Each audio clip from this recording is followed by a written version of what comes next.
Russia's industrial giants are now being forced to furlough workers and cut production as the war economy begins to stall. From car makers to cement plants, railways to diamond mines, some of the country's biggest employers are now struggling to stay afloat.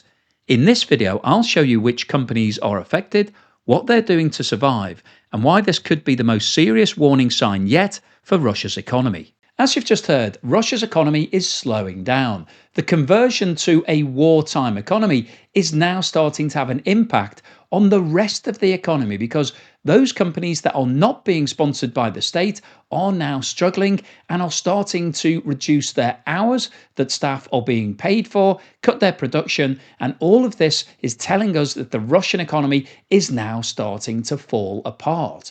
If we have a look at the key metrics, non-military sectors have contracted by 5% so far in 2025. Now, obviously, that's not good. That would represent a serious recession if that was happening across all of the companies. But clearly, some of the companies are being upheld by the Kremlin. They're being paid directly. GDP forecast has now been cut to 1% for 2026. That's in the official Russian budget.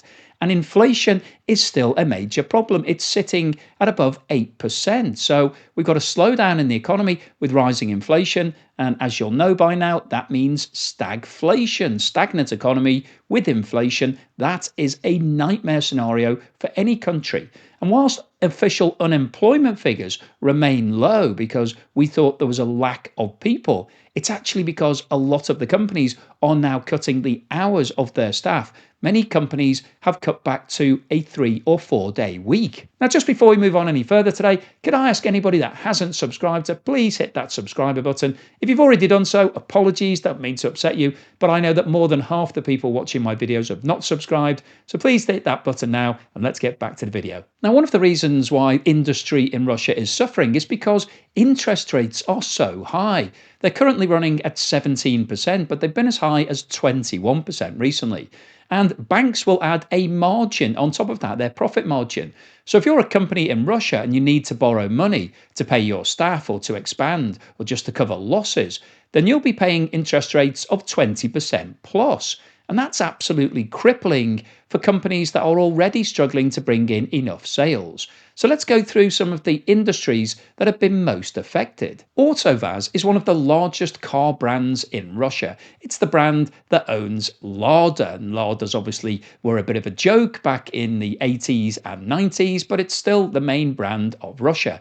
And it employs around 40,000 people. And Lada has now cut back to working a 4-day week as a result of weak domestic demand. The increases in inflation have pushed up car prices, and so people have decided to hold off on replacing their old Lada with a new Lada. And they've also had a lot of problems with regards to the supply of components as a result, partly of the sanctions that are in place against Russia. Because as you'll know, the car industry is a global industry. So car companies all around the world source their components from areas where it's cheapest to do so. So we've talked about that a lot recently, about the USA sourcing lots of its components from places like Mexico. And obviously the tariffs that were imposed by Donald Trump caused lots of problems for the industry in the USA. And Russia is suffering a similar sort of problem, not because of increased prices, but more because it can't get hold of some of those components. And if you can't get hold of one single component when you're assembling a car, clearly you can't actually put that car onto the road. If you can't get hold of a steering wheel, for a very simple example, then you obviously couldn't sell the car to anybody if it doesn't have a steering wheel. So it's those sorts of problems combined with the weak demand in Russia that is now causing major problems for AUTOVAZ. And it's expected that production will reduce in the fourth quarter of 2025 and into 2026. And it's reported that the company is now looking into developing electric vehicles, which, if you follow the channel, you'll know that the electric vehicle market is very, very competitive. China is undercutting everybody globally. And obviously, Russia and China have a very strong relationship. And it's actually one of the biggest export markets for Chinese electric vehicles. So I'm not sure that moving into the electric vehicle world is going to solve the problem for Lada. But it's not just the commercial vehicle companies that are suffering. KAMAZ is one of the biggest heavy truck and defense vehicle producers in Russia, and you would have thought that as it produces vehicles to be used in the war, that it would be doing really well. It employs 30,000 people and is Russia's largest truck manufacturer, but it produces both civilian and military models. So it's a key defense supplier, but it's the civilian side that's really suffering. And it's now had to reduce its working week to 4 days as a result of reduced demand from the civilian side of things. And this is obviously linked to what's happening in Russian industry, because if there's less things going on with regards to industry, you're moving less product around the country, then you don't need as many trucks. But also, the companies that have been buying these trucks are also short of cash, and so they're holding back on replacing their existing vehicles with new ones, because you have to sweat your assets longer if you don't have enough cash and profit to replace them. And another company that's been affected in this sector is Gaz Group, which produces buses, trucks and vans, and it employs around 20,000 people and has also had to cut back to a 4-day week as a result of a reduction in demand for all of its vehicles. And this is as a result of just a general reduction in the level of activity right across the Russian economy. Another company that's suffering at the moment is the Russian Railways, which employs over 700,000 people. And the reason why the railways are suffering is due to a drop in coal and metal shipments as a result of falling export demand. The sanctions are starting to hurt this business because it was transporting large volumes of those heavy materials to the coast to then be shipped somewhere around the world. There's also lower domestic industrial activity, which have reduced freight volumes generally.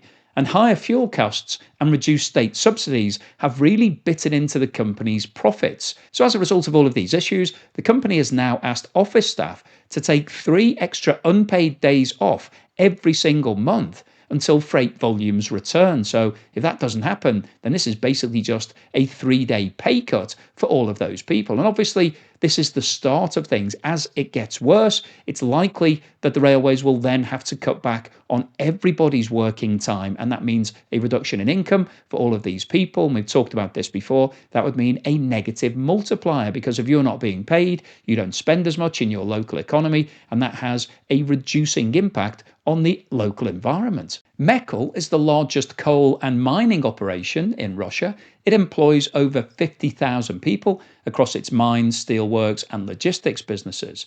And it's had to suspend output at loss-making mines and reduce the operations amid heavy losses. And this is as a result of the fall in coal exports, which have been caused by the sanctions, falling global prices, and also shrinking domestic demand.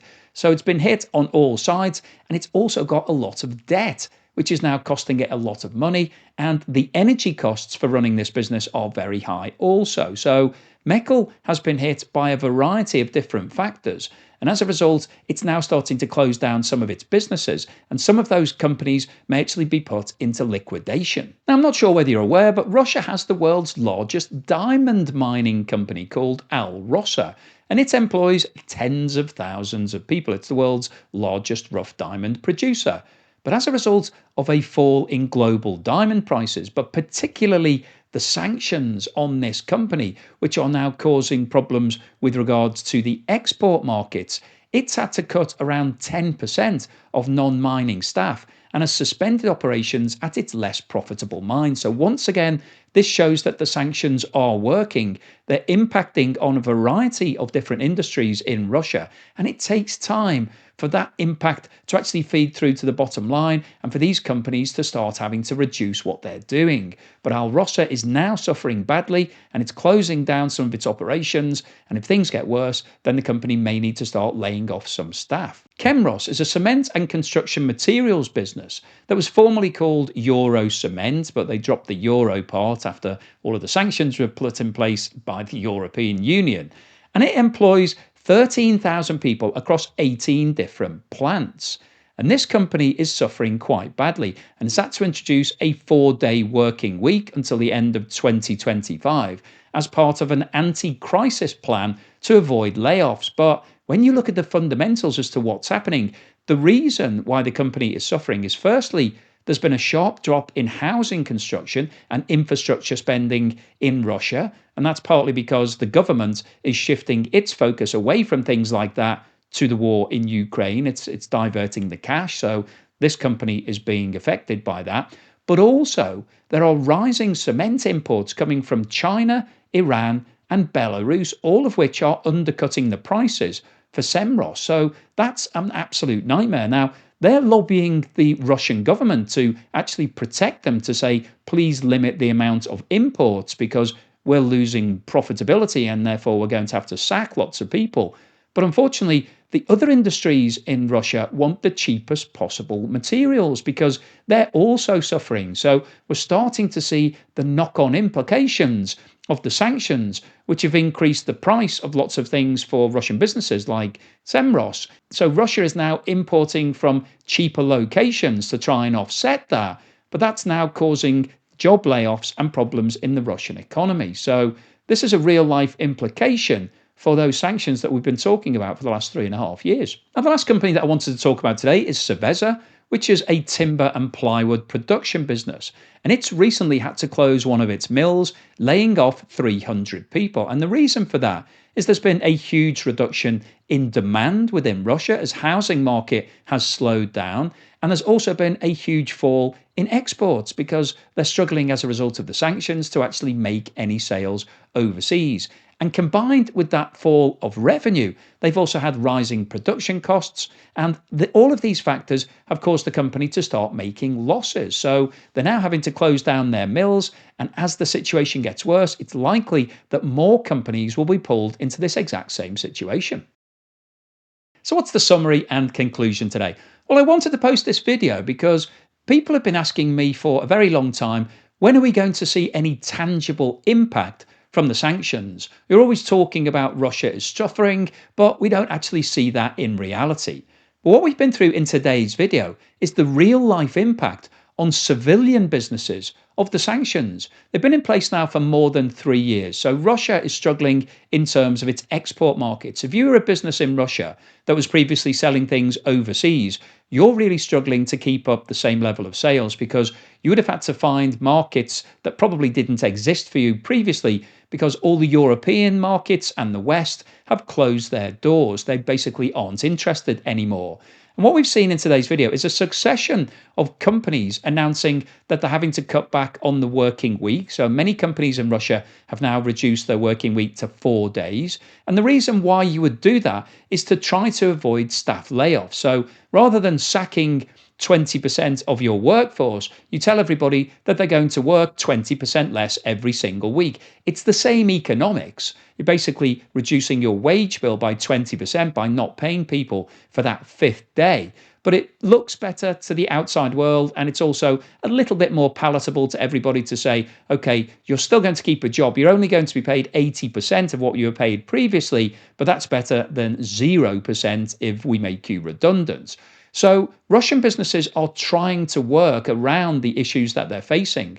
But when you look at the fundamental factors as to why these businesses are in this situation, this isn't a short-term blip. This isn't like the COVID-19 pandemic where the world closed down for 6 months and then we all came back and started buying things again. So you just had to bumble your way through, furlough some staff, hope that everything would get better and then go back to business as usual. That isn't what's happening in Russia right now. What's going on is the long-term implication of the sanctions that have been in place for the past 3 years. So Russian businesses are seeing that their export markets have disappeared. They're seeing that domestic demand is also now falling as a result of the long-term inflation that's been in the country, which has pushed up wages, increased costs for lots of businesses. So they've been struggling on that side. They've been spending more on their staff and imported raw materials. But at the same time as that's been happening, we've also seen Russia shift to being a war economy. So the businesses that are supplying things for the war in Ukraine are being sponsored directly by the state.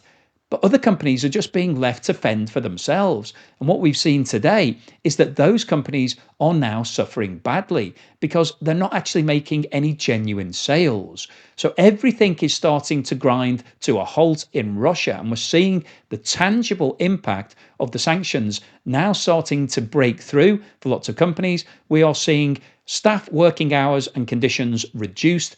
And it's very likely that the next phase will be a series of redundancies because companies can't carry on like this. At some point, they will have to downsize, reduce the number of operations and staff and plants and factories, all of those sort of things. And once that starts happening, then things will start to get really bad in Russia because people will start being made unemployed. They won't be getting paid anything. Therefore, they don't spend in their local economy. Their local economy starts to suffer and wither. And therefore, this all becomes a really vicious circle quite quickly. So I wanted to post this video just to show you that there are some actual tangible impacts of the sanctions on Russian businesses. We're now starting to see lots of civilian businesses suffering, reducing their working hours, and this could be the start of a really rapid downfall for the Russian economy. So hopefully you've enjoyed today's video, you found it useful, informative and thought-provoking. If you've liked what I've said, then please give me a thumbs up. Thank you so much for watching this video all the way through to the end, and thank you so much if you've already subscribed, but if you haven't, please hit that subscriber button now. Thank you to everybody that's supporting me, particularly everyone that's moved over to Patreon recently. Really appreciate that support, and here's something to put a smile on your face.